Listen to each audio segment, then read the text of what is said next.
So the house is coming along really well, but I am itching to do some gardening. I can't use the front garden because the trays come in and out, stuff's getting washed out there, it's a bit of a rubbish dump. I can't start on the back garden either because we've got a bit of planning to go through, and it is also being used as a rubbish dump.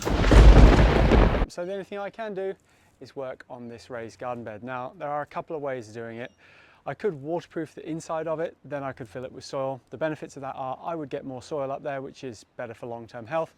The problem is you're relying on waterproofing, which is particularly unreliable, especially next to the house. I don't want any water going into the house. So instead, I'm going to be doing it with trough pots. Now, when you're getting trough pots, do not go for the cheapest ones. They will fall apart. This one is a concrete fiberglass reinforced, relatively heavy, going to be a bit of a nightmare to get up there.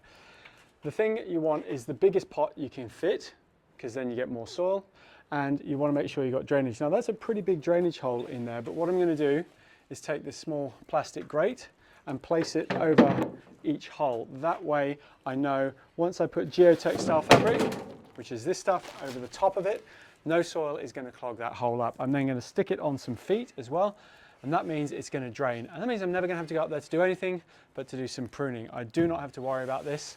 This is the only way to do it. So you can see, got all the planter boxes in.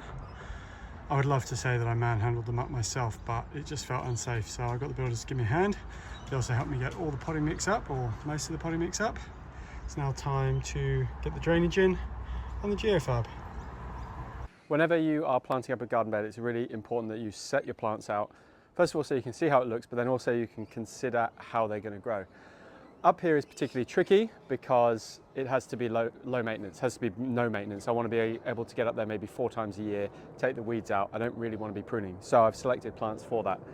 Very spiky agave that I've had for a very long time, which is going up there because it has spiked me on numerous occasions.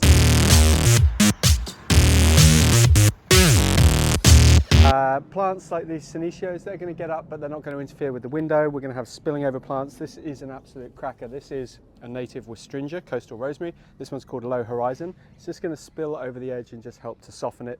I've also got mistletoe cactus, which I'm going to be placing in the parts where there aren't doors to the garage, so we can come down and really give us a nice facade to this garden. It is going to be a bit of a pain getting up there on the ladder, but I think it's going to look awesome when it's done.